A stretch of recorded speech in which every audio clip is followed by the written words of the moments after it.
Hello, everybody. My name is Matt Timek. I work here at Bucks County Community College, and I've been passionate about 3D printing for the past decade. I'm so excited to be your moderator here today and have these amazing industry experts here with us. We're going to get started. If you guys wouldn't mind saying your name, your company, and what you guys do. Sure. I'm Brad Chandler. I'm with Allegheny Educational Systems. We are a reseller for more than 40 years in the technical education market that covers a gamut of 3D printing to laser engravers to CNC machines and pretty much anything that K through 12 up to university level could use in training. And we're proud to be here. Thanks. Good morning. I'm Dave Jankowski. I work for a manufacturer based in State College.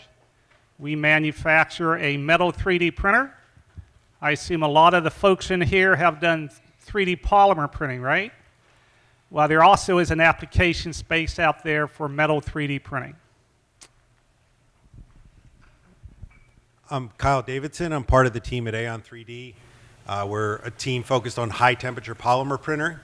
So specific applications, typically in aerospace, defense, manufacturing, and we really focus on printer hardware and then software to help make it easier for the user. Awesome. Thank you so much. So let's get started with kind of covering the fact that 3D printing has changed a lot in the past decade. From what was an incredibly expensive industrial machine with expensive materials and a high barrier to entry to now being able to buy a printer for $200, have it in your home. What has that change affected your companies? What do you think about how we can bring 3D printing more to the mass market, have it in houses? I have a background in industrial design. I used to teach at the Art Institute and at Philadelphia University in industrial design, model making, and prototyping. So from model making and prototyping, it used to be that you had to be a pretty good sculptor. You used to have to know your way around a standard machine shop. You used to have to know how to make silicone rubber molds and all that stuff in order to make a model of any sort of design. Whether that was an architectural model, whether that was designing a new microphone housing. With the advent of 3D printing, when I was a teacher, my first 3D printer was a Stratasys BST 768. That thing could print one material. It had some breakaway support to it, and that was a $30,000 printer, and that was a good price at that time. That was sort of the cheapest price to enter that for a school. That, of course, took grant money to do that. And so, as Matt said, the barrier to entry has gone way down since that time. I'm aging myself there, but that's a good 20, 22 years ago when I had that machine. And so allowing not just polymer printing, but all of these other materials to be printed has lowered the barrier, obviously, and allowed for designers, engineers to be able to iterate a lot better. So instead of taking forever in the machine shop to make one prototype in maybe a week, now you're making multiple prototypes overnight. And maybe, Dave, could you touch on, for your company, which does metal 3D printing, what does that iteration and that rapid prototyping mean for industry? Sure, that's a great question. Kind of following on from Brad's comments, plastic or polymer 3D printing has been around for a number of years. And metal 3D printing has also, but it's only been available to the larger companies or the larger, more well-funded universities and so forth. So as this price barrier gets lower and lower with newer technology and newer suppliers and manufacturers, it makes the technology more accessible. In terms of how that kind of relates to the application space, I mean, one thing that's super cool is all of the young folks here, right? I mean, the young folks, how many of you have done a model or used a 3D printer? Raise your hand, right? And even some of these old folks up front, right?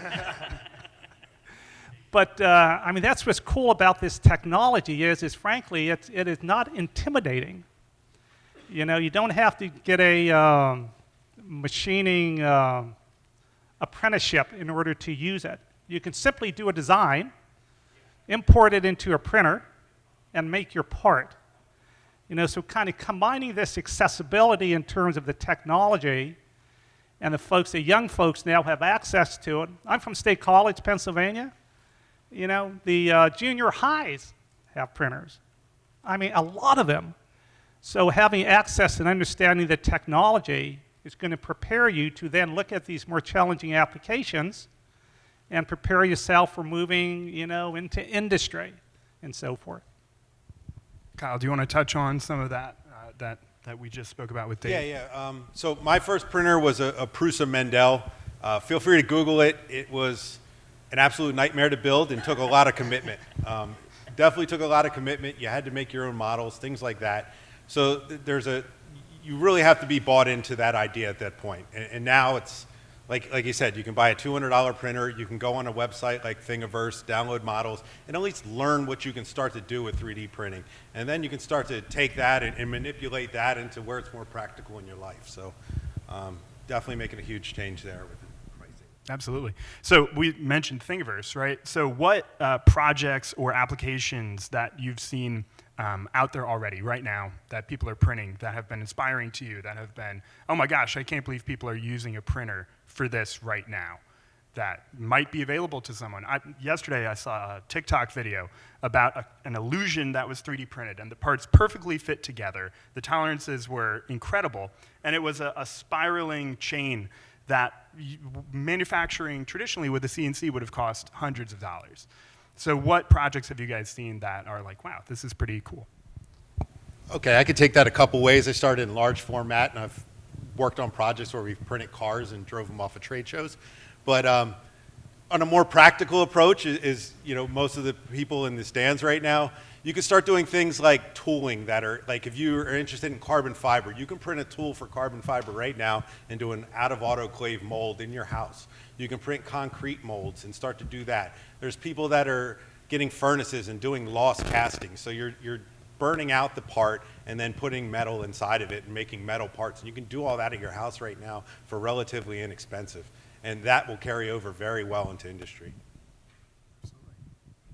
Any other projects? Oh, great. Yeah, it's, again, really, you know, it's what your mind can imagine to do. If you can design it, you can print it. I mean, that's the beauty of it and so forth. You know, when you kind of compare additive manufacturing, as our technologies are, to subtractive CNC machining, they complement each other. One is not going to replace the other, but they complement each other. For example, in additive manufacturing and 3D printing, you can print internal features. And what that means is if you have this bottle, and imagine this bottle is solid polymer or solid metal, as you print it, you can actually put a feature internally that perhaps helps the performance. You know, to manufacture that any other way could be very challenging. So this internal feature capability, if I'll kind of delve into the industrial side a little bit, for like tool makers and injection motors and blow motors and so forth, you have something called conformal cooling, which helps minimize the temperature of that metal part. To put those conformal cooling channels in, extremely difficult to do with any other technology than metal additive manufacturing. So this internal feature, fine features, and one of the more unique applications we had is we were actually contacted by 2 universities within about a week of each other. There must have been some National Science Foundation grant going on. They wanted us to print replacement knees for bees.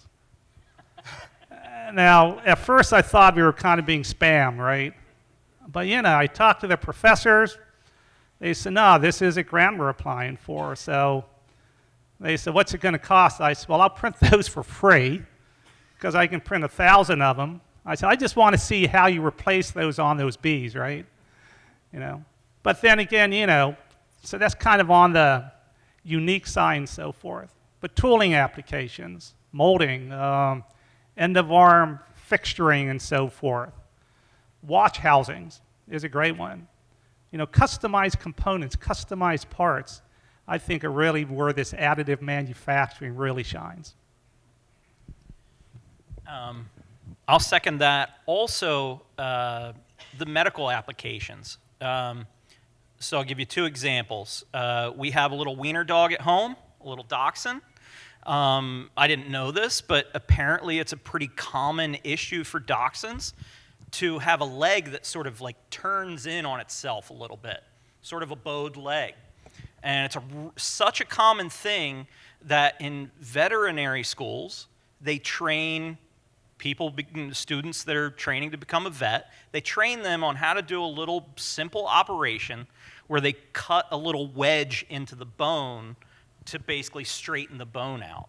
So at University of Pennsylvania, in their biomed lab, they 3D print dachshund foreleg bones just out of regular ABS plastic, your standard FDM filament style printer, just for students to practice that specific cut.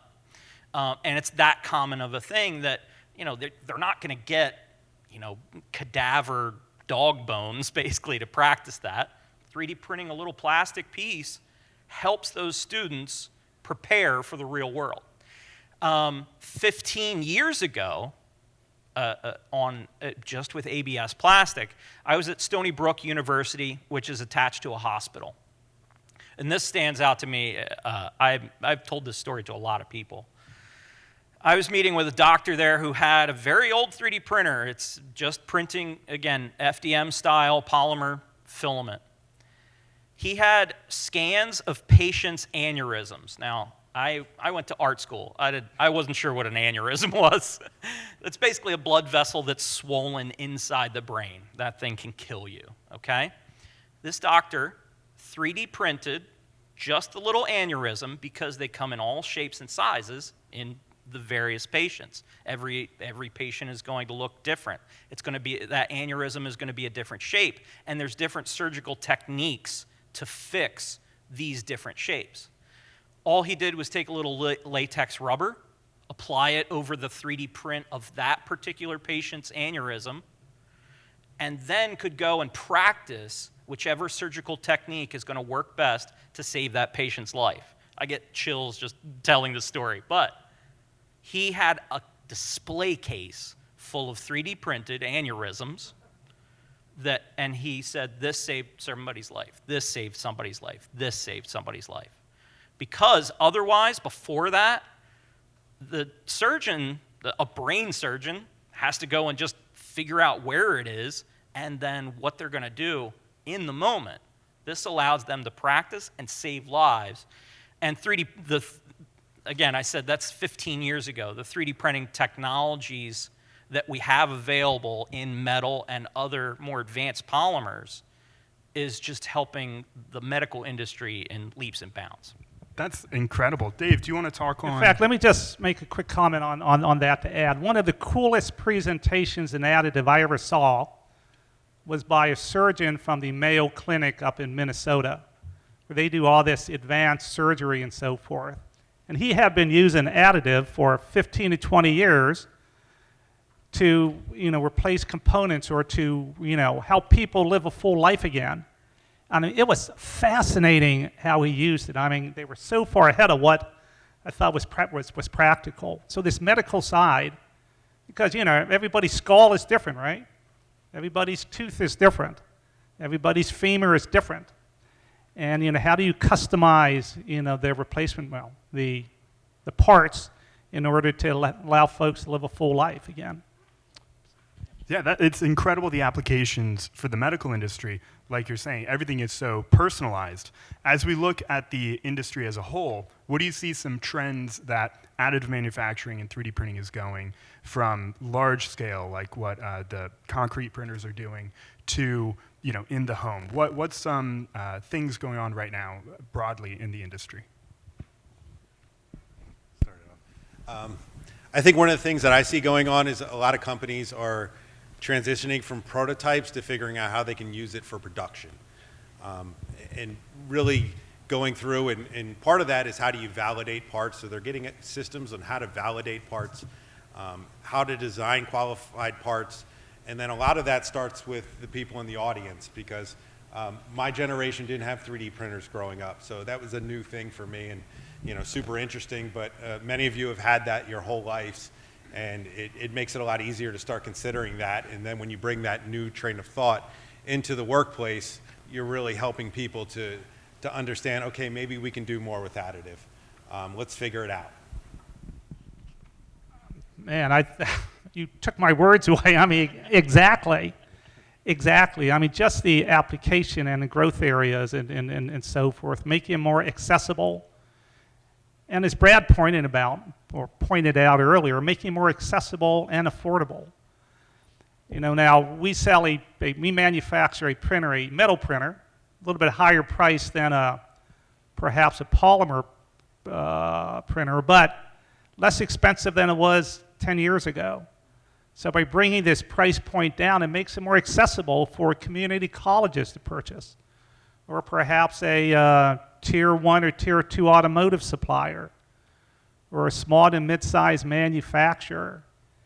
So that's number one, but also making it easier to use, making it simpler to use, so you don't have to have a PhD who's standing by watching this thing print 24/7 and make sure nothing screws up.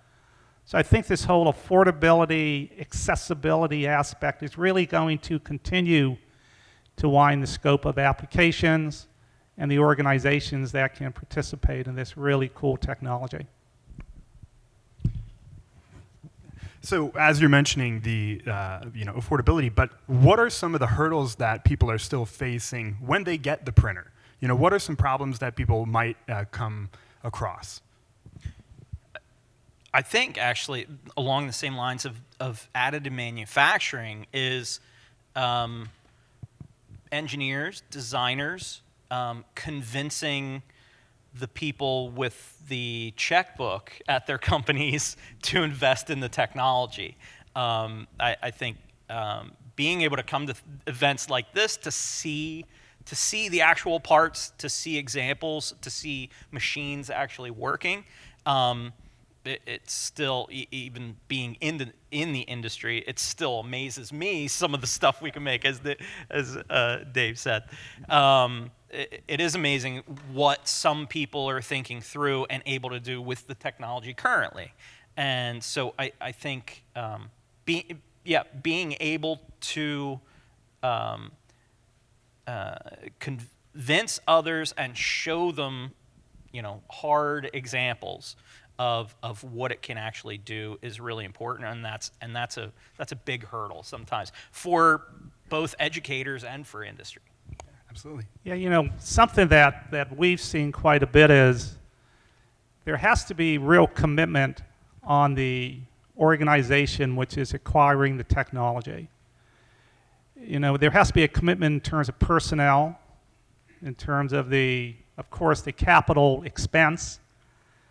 But I mean, it's and I can talk mostly on the metals printer side. That's kind of my background, and you can purchase the printer, which is great, but then you have to have a trained individual in order to operate it who understands the nuances of that specific technology. And there are a wide range of metal and polymer additive technologies, a wide range, and over in the exhibit hall, you're going to see a lot of them, right? So there has to be a commitment in terms of, we're going to commit an individual to really champion this technology and understand the software and understand the applications. And that's an area that, we've seen some challenges in with some of the industrial customers that we have, where they think they can buy it, load up a file, push a button, and go home. Maybe a year later you can do that once you fully understand the nuances of additive manufacturing. But initially, it could be a little bit of a challenge.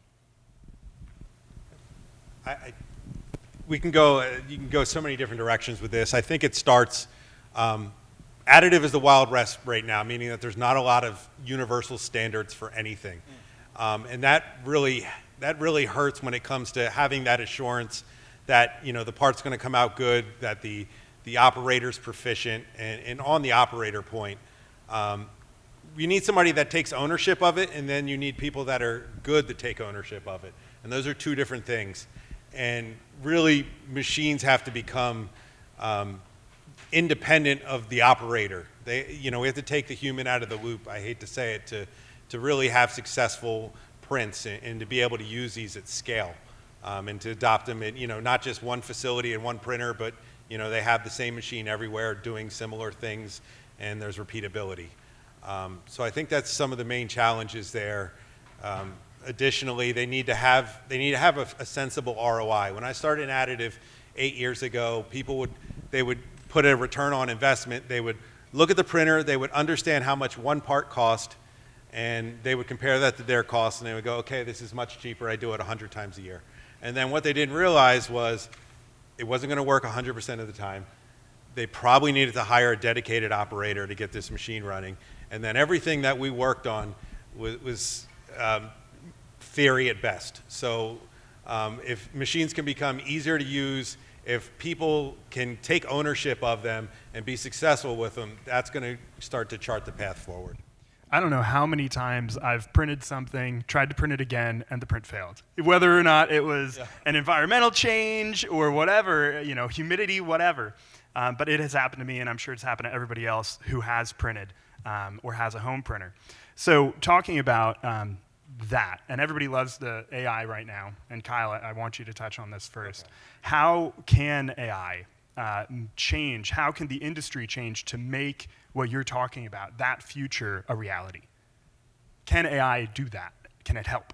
Got it. So we need AI all over the place. So one, we need people that can design models, and then we need ways to make model design easier. I use Solid Edge, I use Creo, I use Fusion. They are all a pain. To not sugarcoat it, they are not the easiest CAD tools to use. There's a lot of tribal knowledge, and then you have to understand how they like to approach things. So if AI can help with that process, that'll help a lot. Additionally, we're controlling a melt pool, whether it's polymers or ceramics or metals, it doesn't matter. You're controlling a melt pool, and to do that, it requires a certain skill set. And AI can really help to mitigate that and to help take what you want to do, take your intent, and then apply logic to it that helps it with more successful, more strength, and more assurance. So really, like my company, for example, we've been in high temperature additive for 8 years. We had machines that were very manual in the past, and if we would give promoter scores to our customers, how much do you like the machine? We would get 10s, 9s, and 1s. There was no 5s. It was all 10s, 9s, and 1s, and it was 100% operator. And then we would do things like we would go out to the ones, we'd go to their site, we'd train them, we'd ask them the same question. It's the same machine, they're doing the same thing, and then 2 weeks later they give it a 7 instead of a 1. That's what AI can fix. AI can take it to, it does what you want it to do. It's going to take time, it's going to take building models, but I think there is an inevitable path there. And I would agree 100%. I mean, the whole AI side of metal additive, which I can speak to, is growing slowly. As we like to say, when we introduced our first printer at Xact Metal 6 years ago, it was functional, it printed great parts and stuff. It didn't have like a lot of intelligence inside of it. And maybe it's artificial intelligence, maybe it's machine learning, but we've gradually added more of these features that allow you to monitor, make decisions, and control the printer. And I do see it moving more and more in that direction. I mean, the operator comment is dead on. The operator can make or break an application, period. And we've seen it all the time. We'll get a phone call, hey, your printer's not working great. We'd start talking to the operator. We learn that perhaps he hasn't set up the print appropriately. Perhaps the part design, which he input, wasn't correct. You got to get these operators, I believe, more educated and more trained and so forth. So that's where this commitment from the organizations really has to come from. you got to make that commitment. We can chart it. Well, we do chart it. The really successful customers versus the partially successful customers, the real successful ones make this commitment to the facility, to the equipment, and more importantly, to the operator.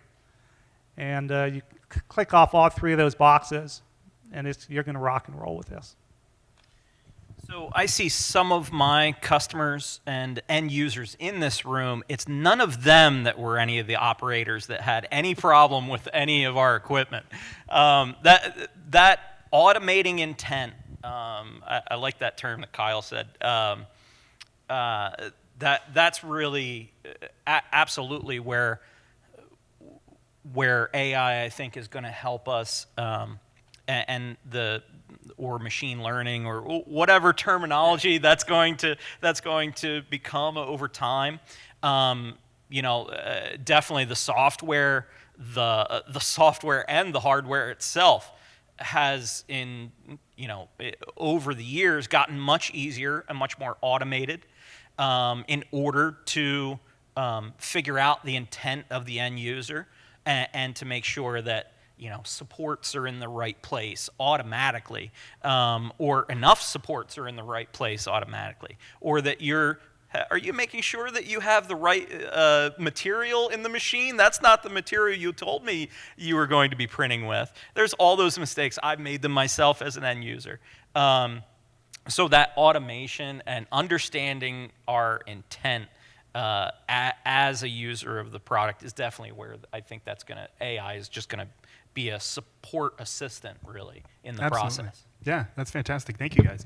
So what do you think are some industries or applications that 3D printing hasn't been used in that it should? Or it's been used to prove concept, but really would change the game?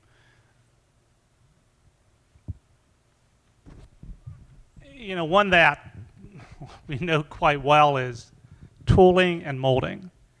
And working with perhaps an independent tool shop or mold shop to integrate additive to complement their CNC or their subtractive processes.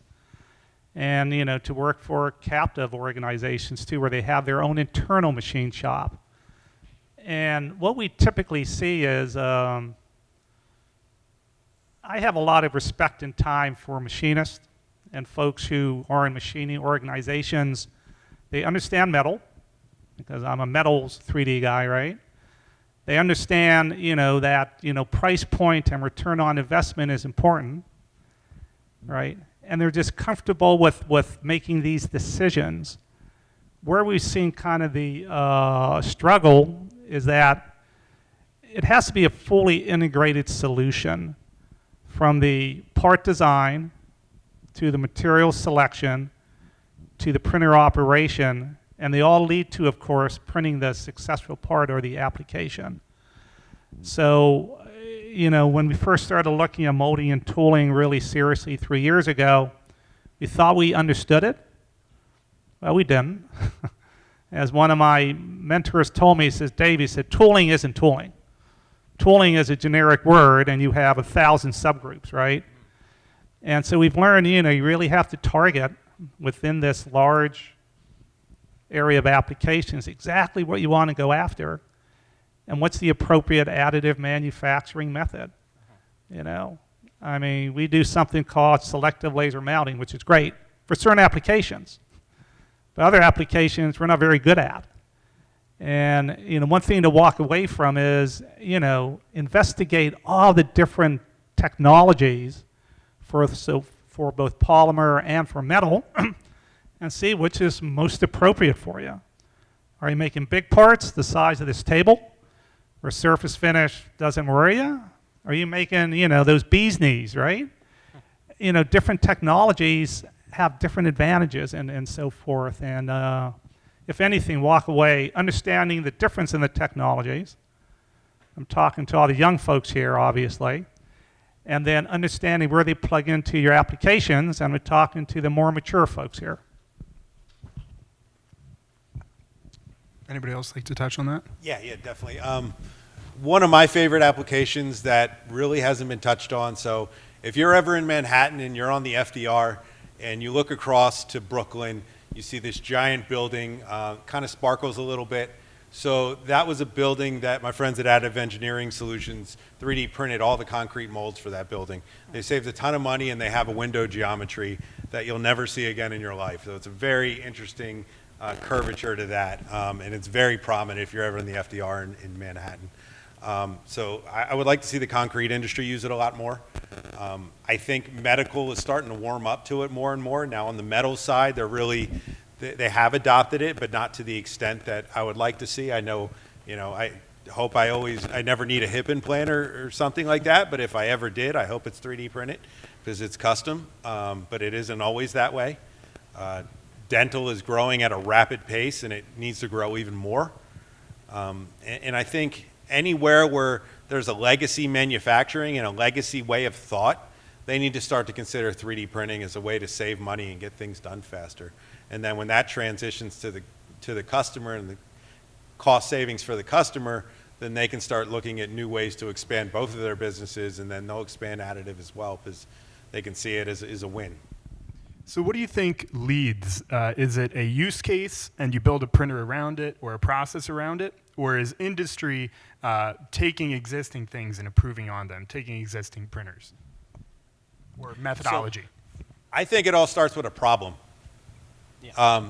People just have problems. This takes too long to get. I'm spending too much money on this, which seems low value to me.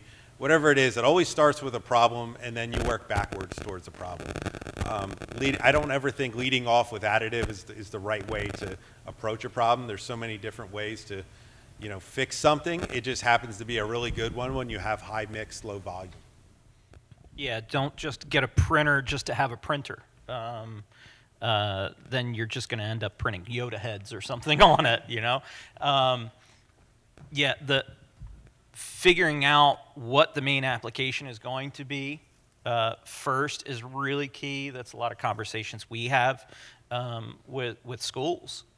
Is what's the main sort of parts? I know you don't know everything you're going to make with it, and understanding what you can make with it. So, that we're sort of in this very gray area now where there's still plenty of people in the industry that have sort of the traditional manufacturing, traditional machining mindset where, okay, you can't have an undercut in this particular part. We can't manufacture it in our traditional sense.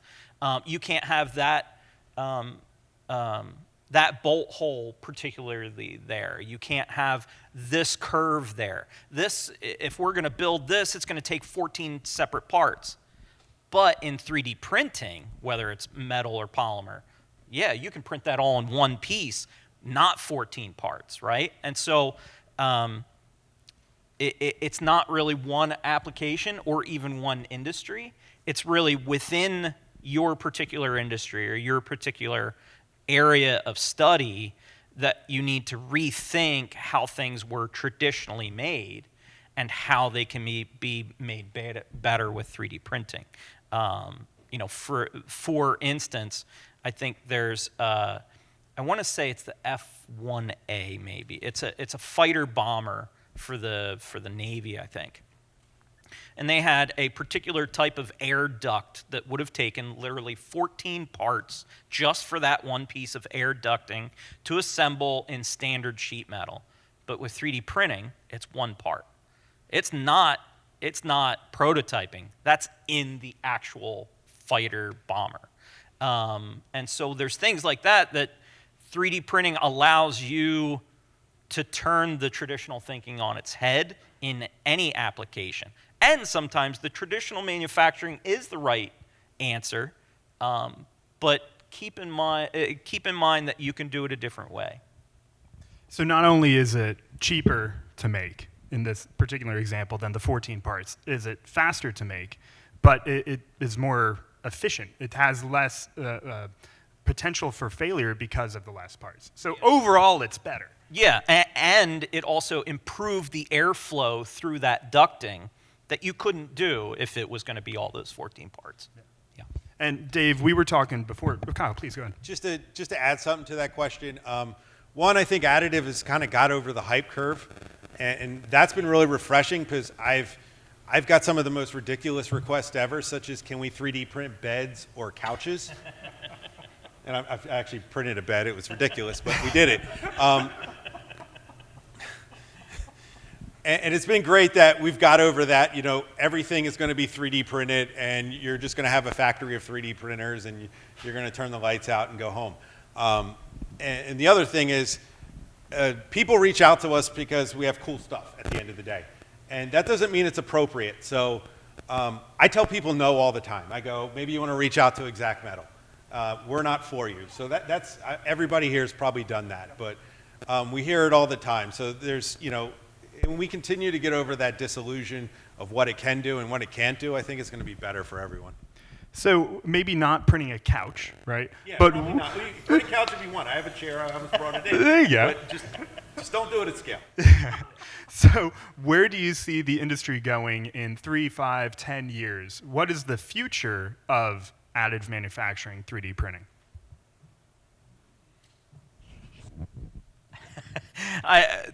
Back to medical, I mean, the FDA moves really slow. So of course, when and fairly enough to make sure that materials are safe for biocompatibility. We have biocompatibility with Formlabs. We have biocompatibility materials with Stratasys and other companies as well. Once the biocompatibility question gets answered, you have way more applications open to you. We already are using them widely in dental. I think it's when we start to get, when eventually we get titanium hips out of Xact Metal that they can make them right now. They just can't, they're not allowed to put them in the human body yet. I think that future is really exciting, again, because it's so individualized and just makes a lot of sense. Yeah, you know, there are 11, in general, 11 metal 3D printing technologies, right? And we represent just one of those 11 technologies. And of those 11 technologies, a lot of them have been around a long time. So the actual physics of it, I mean, how you melt the metal, how you generate that melt pool, how do you control it, you know, that's been around a while, right? So what we're seeing is adding more intelligence into the printer while maintaining a affordable solution and ensuring that we allow the user to understand the strengths and the limitations of these different technologies. I like your comment on the hype curve. Additive was oversold a lot. Yeah. A lot. And you know, look online now and look at some of these big companies who oversold on additive and see where they're at now. You know, and it is not the panacea. It's a great complementary technology. And for the right application, man, it'll be affordable, easy to use, easy to access, and you get a great return on investment. But if you choose the wrong technology for a given application and it doesn't work, it can be pretty painful. So it's make sure you investigate all these technologies. They're going to get smarter and stuff. There are always new ones, right, at universities. The PhD folks and everything are generating new technologies, but you know, they take so long to mature that I think those 11 metal ones, they're going to be around a while, and they each have their niche. Yep, so on medical, for example, we can print a material called PEEK, which has the same density as bone and facilitates bone growth. So you can print it with a nice sparse infill and bone will grow towards it.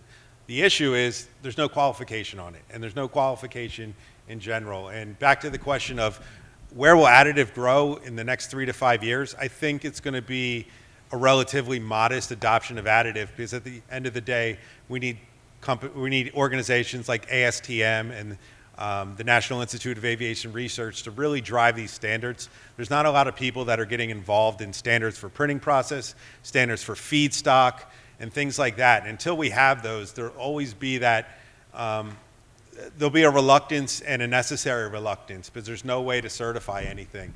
And until we can cross over that, that's when we'll see the rapid growth. But until then, it's going to be people like you out in the stands that come in with a new mind that uses additive, and how do we use it more? That's going to be the big growth driver in additive, I think. So talking about how do we use it more, there are a lot of young people in the audience here. If you're somebody who doesn't know anything about CAD, you're not particularly good at math, but you find 3D printing to be incredibly interesting, where do you recommend someone get started? So that's where 3D scanning has become so applicable. If you don't know how to use MATLAB, I don't. Again, I went to art school, not engineering. If you don't know how to mathematically do that or code, you don't need to know that. If you're overwhelmed by CAD, CAD has gotten a lot better and easier to use. Again, more automated, simpler. But if you can't do that, but you can actually sculpt something, you can actually find the item in nature, you can 3D scan it. Now, there's other tools there then that you have to learn with 3D scanning. There's certainly no easy button with 3D scanning either. There's a learning curve for that type of software. But that's where you can capture CAD data. And I should clarify that, typically when we're drawing parts, that's parametric data, right? That is accurate dimensional data. 3D scanning is just taking point clouds in space, is just seeing surfaces. And so even if you do know CAD, and it's very hard to draw some of the very amorphous shapes of more natural objects, again, maybe the anatomy, that sort of thing, that's where 3D scanning really helps as well, capturing very, very complex curves and shapes, and then being able to duplicate them with 3D printing. Anyone else want to touch on? Where should someone get started today? All right, if you really want to get started in additive, buy a cheap printer. Buy a cheap filament printer. Buy a cheap resin printer. Watch videos on YouTube how to use it. Go on a website that has models, Thingiverse, printables. There's a lot of them. Get some models. Start to print them. Once you start to learn how to print, then you can start to figure out how to make things that you need for your life. Either that or find ways to make money with it. When I was young and 3D printed, I started to print vases and put pots in them and went to craft shows and would sell it just to pay for my hobby at the end of the day. So you got to dip your feet in at the end of the day. That's the easiest way to do it. Just dip your feet in. My first 3D scanner was an Xbox Kinect. It wasn't the greatest thing in the world, but I did scan a few things with it if you want to go that route. But you just got to go. You just got to move forward. That's it. Yeah, I endorse that 100%. Get a printer, exercise it, make mistakes. Have the filament fall on the floor and have your mother or your boss scream at you and so forth. Just exercise it. I always like to tell the story. One of our application specialists is a young lady named Stevie Feltman. Stevie Feltman. Go online, go on YouTube and type in Stevie Feltman, right? And she started to do 3D printing because she liked the fact that she could model something and then she could actually print it. She said, that's pretty cool. And she started with filament 3D printers, right? Well, Stevie is also into this cosplay stuff, where she actually set up a side hustle where she would go to these cosplay places, and she would have on her costume, which she would 3D print a lot of the components. And she built a little turntable. These costume individuals would stand on this turntable. She would scan them with a cheap scanner. Then she'd go home and she would print out like little mini-me models of them and sell them for a couple $100, right? And just developing that kind of that innate knowledge of what this design for additive manufacturing involves. And the only way you can do that is by doing it. Only way you can do it is by doing it. If someone was so inspired by our panel today that they wanted to pursue a career in the industry of additive manufacturing, what degree should they look at, or what career path would you recommend they take? I'm going to pass it to Dave because that's basically where Xact Metal got started. Yeah. That's awesome. Yeah, it's, again, we started up in State College, Pennsylvania, home of Penn State. And Penn State has one of the largest additive manufacturing curriculums in the U.S. and one of the most well-known additive manufacturing research and development areas and so forth. So we started to learn about the educational space.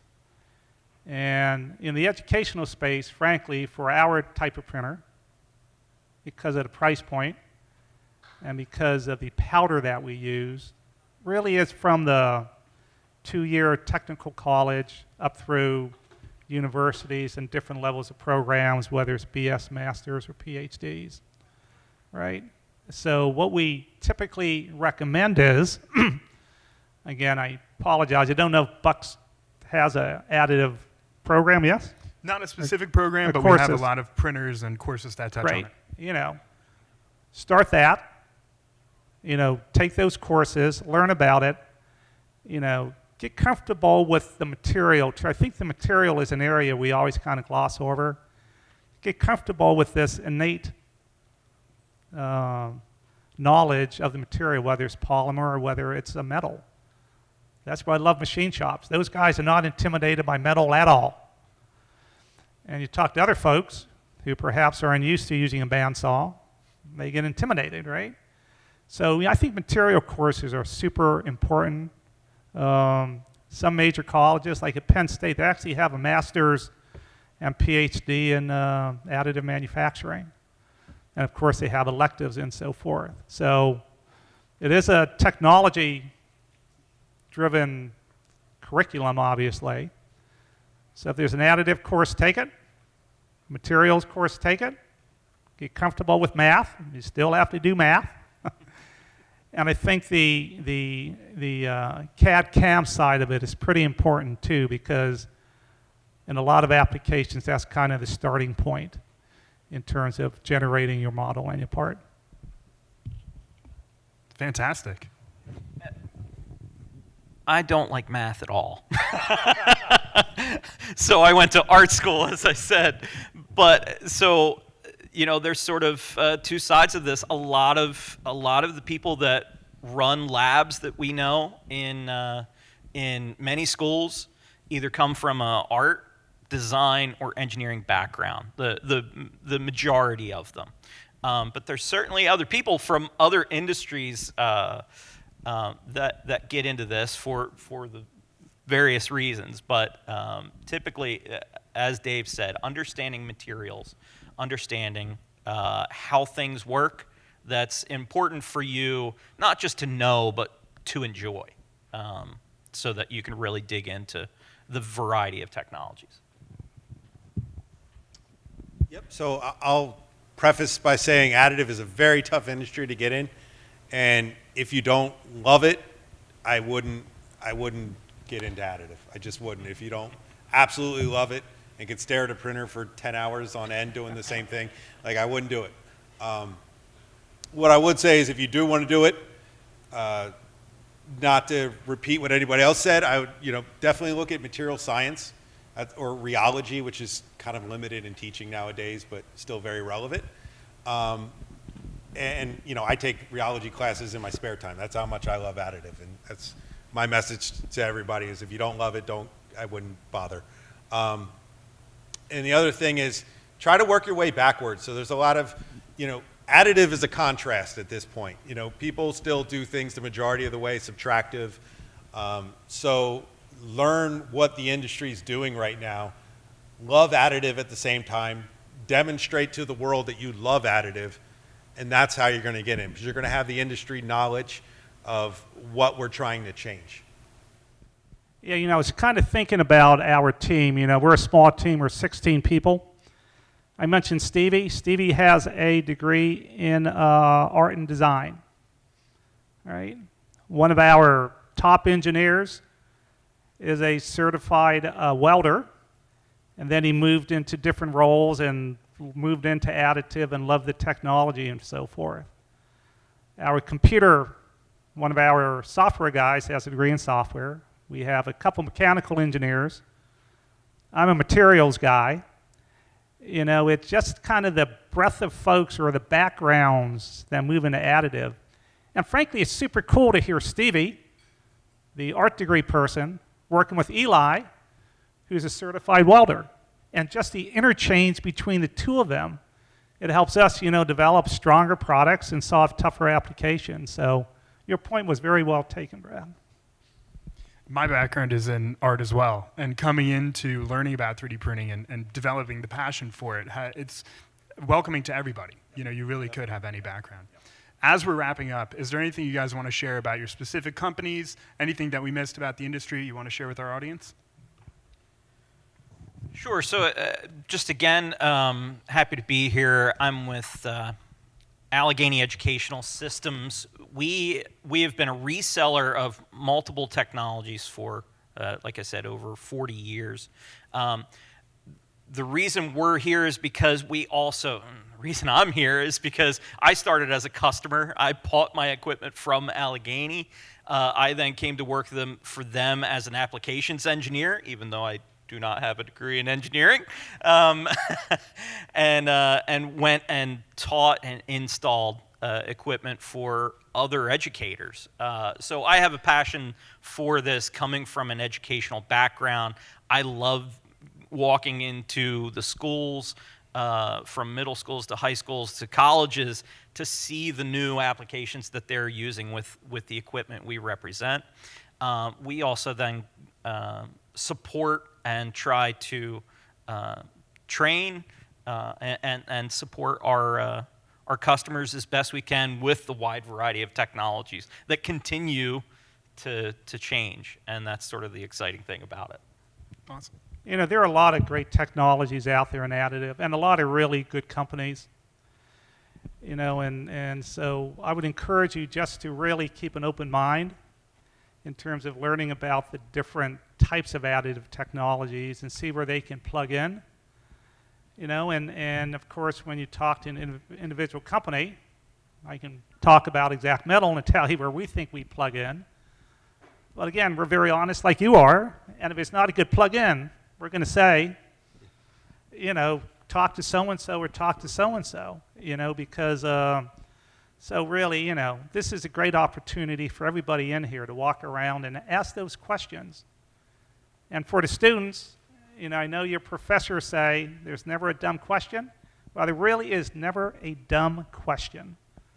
So when you're walking around and you ask a question, don't be intimidated. It's because you're the future. And there is going to be a need for, or there's a need for future there's a need for additive manufacturing technologists in the future. There really is. I'm part of the team at Aon 3D. We do high temperature printing. Some interesting applications there, kind of a niche space.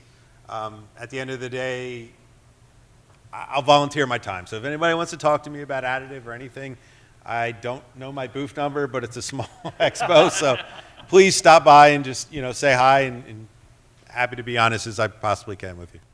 Thank you so much, everybody. Please enjoy the rest of your day and enjoy the rest of the expo.